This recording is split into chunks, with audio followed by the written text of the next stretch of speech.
Hello, what's up guys? Quintbeastwood here, and today I just woke up, so I'm gonna have me some Vita HD. Best multivitamin, most action-packed multivitamins you're gonna find. Alright, so get them. Use code Beastwood. Use code Beastwood. Use code Beastwood. Alright, go get you some of that, man. Go get you some of that good. You know what I'm saying? That Vita HD. You're trying to stay on top of your health. You know what I mean? Making gains is gonna work its best when your body's moving healthy, all right? Protect that immune system, baby. All right, so today we're gonna be talking about the definition of natural, all right? We're gonna talk about my definition of natural. Clearly, the definition of what it means to be a natural athlete varies from person to person, all right? Now, before I get into it, I just want you to know I'm never gonna make a video about a natty or not, or accusing somebody of doing something or not doing something. That's just not my cup of tea. I believe in just positive vibes, you know what I'm saying? And if somebody wants to be a fake or whatever, like that's them. It ain't got nothing to do with me. Who am I to try and bring them down? Like, you know, the universe will catch up with them if they want to be full of shit. It is what it is at the end of the day. But it's not really my business. But I'm just gonna break down my thoughts on what it means to be natural. Y'all really didn't tell me, looking rough. Y'all ain't say nothing. I'm just out here talking, my shit's looking rough, bro. Like, what you mean? You're really gonna do me like that, huh? My shit's just rough out here, B.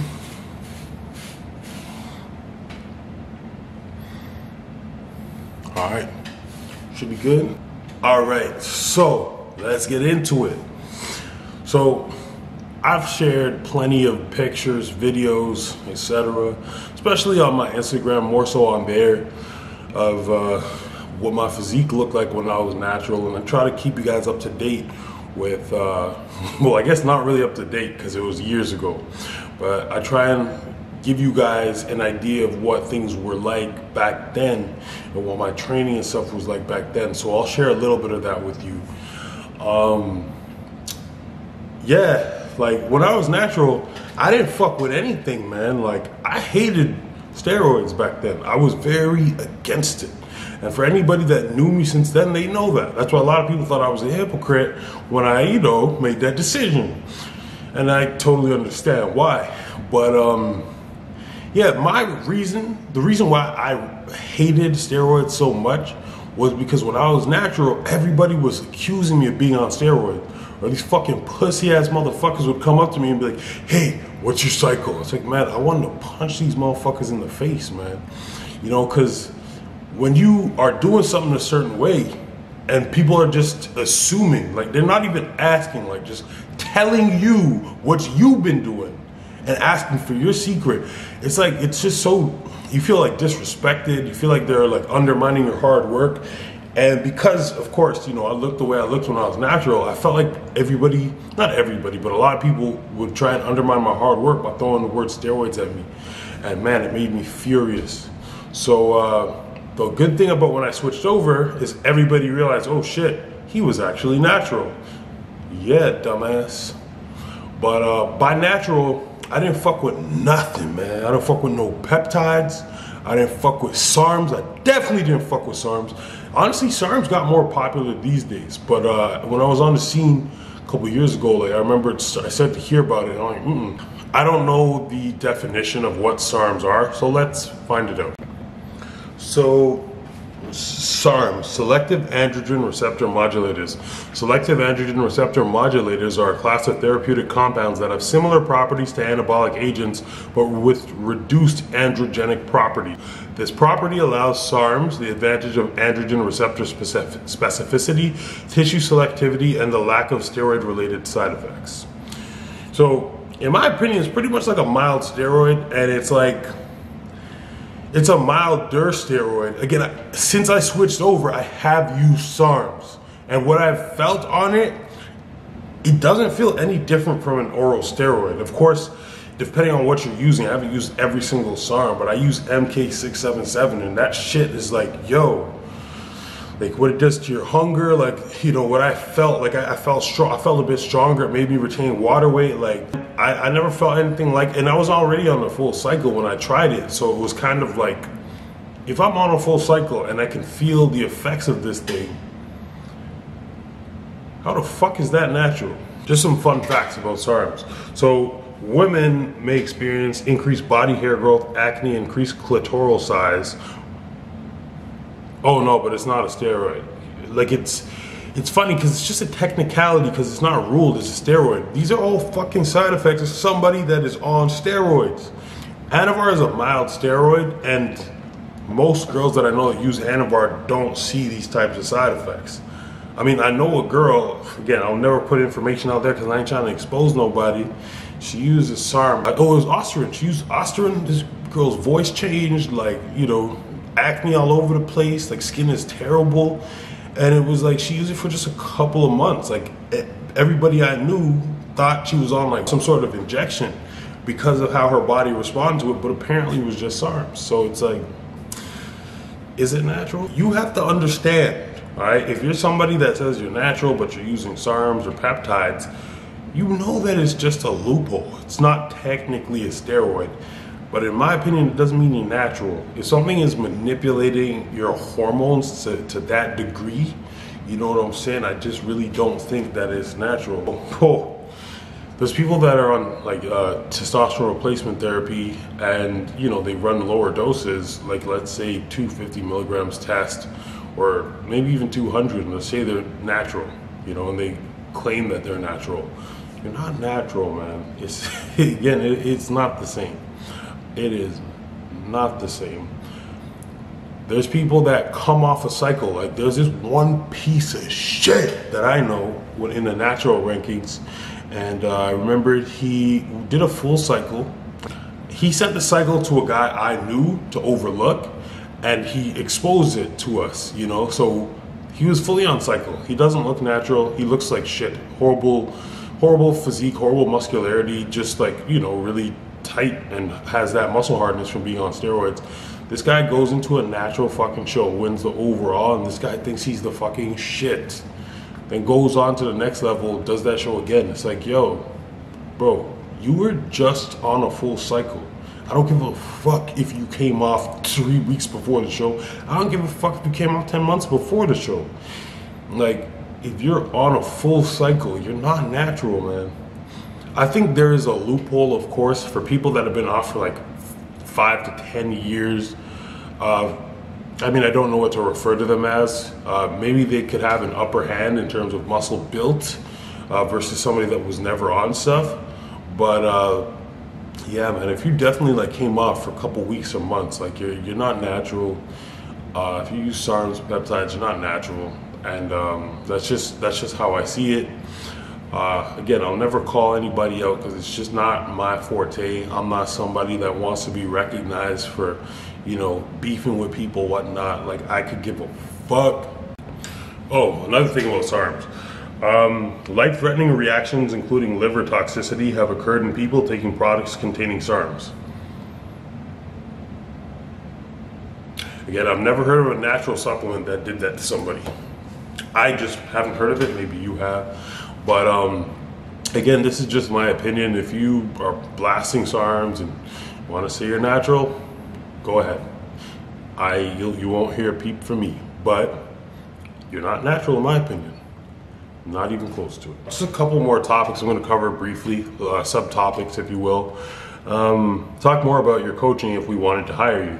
So my coaching works, I'm very simple with the way that I do it. People reach out to me, they have a goal. If they want to burn fat, they want to build muscle, they want to get ready for a show. And based on their goal, I'll provide them an individualized diet. Again, based on the metrics that they present to me and based on, you know, based on the things that they like, or based on they have any injuries, and won't give them certain exercises. If they have certain allergies, obviously the food won't be there. And I tailor a program so that it works best for them. And for the coaching to work, the client has to send me check-ins and update me with his weight and how they're feeling once a week. Unfortunately, not everybody checks in. I know it's like tedious for some people. I mean, I remember years ago when I first had a coach, it's kind of like complicated to get into the habit of sending pics once a week. But yeah, like the clients that do see the best results, because if something needs to be changed, like let's say their body's adjusting to the diet, let's say they're starting to lose weight now. All right, y'all, so my camera died. So here we are, back again, back at it again.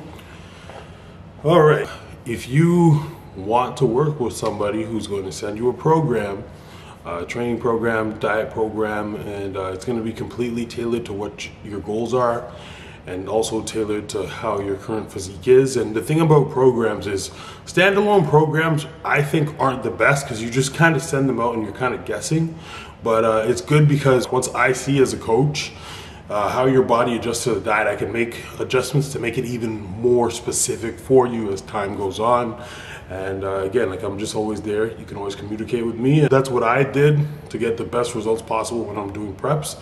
And it works for a lot of my clients as well. I've had some clients that I've worked with for 2 years plus. See great results with them. One of the subtopics, how do you balance your life? I make it a point, even though I'm on prep and I'm tired all the time, and you know, I might not feel like doing anything, I make it a point to spend a lot of time with my girlfriend and do things she wants to do. Maybe we'll go to the mall, go shopping, or we would go for walks.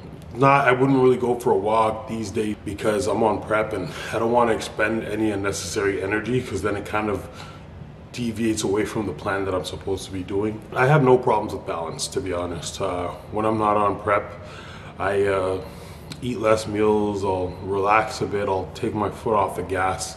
I don't need to be a bodybuilder 100% of the time, only when I have to be. And also because of how it is, and because you can't be on year round, it's just not healthy for you. I just use the times when I'm not to give my body even more of a reset. So that's one of the ways that I try and balance. I might play sports a bit when I'm off, or go for long walks, hikes, etc. And I'll eat many different types of foods. How do you feel about becoming more of a public figure lately and the accountability with that? Well, you know, my following is definitely growing, and it's cool to see the reach that I have, because I can like put stuff out and, you know, I could get a lot of responses, good or bad. And it's just one of those things that I'm very aware of the things that I say and what I put out.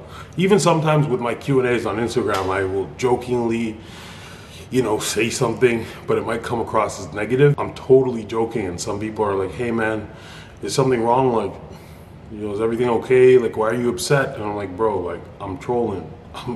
It's a joke, man. Like, it's, so I don't want to give off a negative vibe. I don't want to give people that energy that I'm upset or whatever. So these days I'm just really cautious with the things that I say, and I'm really big on making sure that I don't criticize other people, because there's plenty of critics out there and I don't need to be one of them. I'd rather just uplift people and, you know, talk my shit. Another subtopic that we got here, let's find it, says the pros and cons of having a girlfriend while being a pro bodybuilder. I thought this one was pretty interesting, so I'll answer it. You know what? It depends on who you're dating, actually. It depends on who your girlfriend is. For me, there's many pros, all right? It's the same kind of pros that I would have if I wasn't a bodybuilder, but it's good because my girlfriend's also very supportive, and she's very into fitness, so we could like barbecue, like cook, eat healthy food together. You know, she doesn't like put pressure on me to eat shitty food. I mean, not that anybody could really get me to do that, but like, you know, I'm sure that happens to some people. So there's more pros than I could even list. Now, in terms of cons, it's just when you're on prep, well, when I'm on prep and I'm tired and I don't have the most energy or enthusiasm, like, the con is that you can't really enjoy or show as much appreciation as you would like to. So the con really has nothing to do with my girlfriend, but more so me and my energy, and like me feeling like I'm not really receptive enough or not energetic enough, not as enthusiastic. So I'd say that would be the only con, and that's just in relation to contest prep and being like really tired and dieting and blah, blah, blah. I mean, when I'm on prep, I'm not an angry guy. Like, I don't like snap or anything. I'm just very like, blah. Which, you know, of course, like I don't want to be. I want to have more fun. I want to go for walks. I know I spoke about hikes not too long ago and shit. So that's something I can't really do right now. So be on prep. The con of having a girlfriend in prep is, depending on what your girlfriend's like, you might be able to do absolutely nothing with her, right? Like if your girlfriend, if you're like really into bodybuilding and you compete, and your girlfriend's just a pedestrian, she don't give a fuck about training, she don't give a fuck about like, you know, your meals, she wants to have a fucking burger every day, she wants ice cream, she don't want to do, like, you know, she might want to go for hikes, you can't go for a hike, she might be mad at you because you can't do anything. Like, I could see how there would be so many cons, but in my case, I'm really fortunate, so I feel like there's no cons in terms of that, just the fact that I can't really be myself 100% of the time. We live? We live? All right. So on that point, I actually remembered something. In past relationships, there was many cons, and I just thought about it after I put the camera down, but like, there was a lot of problems. You know, somebody might be like, oh, I feel like you care about bodybuilding more than me. Someone might try to pressure you to fucking eat some chicken wings at Boston Pizza, or honestly, if the person you're with, okay, if you want to be a bodybuilder, all right, even if you want to be an accountant, if you want to be a gangster, all right, it doesn't matter what the fuck you want to be, if the woman that you're with doesn't fully support you and your goals, you're always gonna have problems. But if you and your person, the person that you're with, if you guys are in sync with what your goals are on both sides, you're not gonna have many cons in regards to that career path. All right, because if you want to be a gangster and your girlfriend's a cop, you're gonna have a lot of problems. All right, if you want to be a bodybuilder and your girl's a pedestrian, she hates steroids, because I actually been in a position like that, someone that fucking hated steroids, you know what I'm saying? Like, it just doesn't make sense. You know what I'm saying? It's like you get criticized every day, you know, for doing something that you love to do. And you would feel like the person should understand that, because it's something that you would have to have agreed upon before getting into that circumstance, but oftentimes that doesn't even happen. So, in terms of the pros and cons, I reiterate, it is entirely dependent on your relationship and the connection with the person that you're with. All right, if that person is in sync with you and your goals, everything is going to be gravy. You're going to have no problems. There's not going to be much cons with you being a bodybuilder. Maybe just attitude and shit if she's on prep or if you're on prep. But that's regular couple shit if you ask me. But if you're with a pedestrian, man, if you're with a pedestrian, whoo, it could be hard. You know what I'm saying? So anyways, I myself, to further my bodybuilding career, like I had to sever ties like twice, you know what I'm saying? So I had to do that to better myself, because, you know, I was in positions where the girls weren't understanding what I wanted. You know, they weren't understanding like my mindset. They couldn't understand my mindset. So it was one of those things where I can't sit here and try and explain my mindset to you. If you don't get it at a certain point, you're never really gonna get it. So if you're having issues in your relationship with being a bodybuilder and it's something you really want to take serious, there's some other things you need to reassess.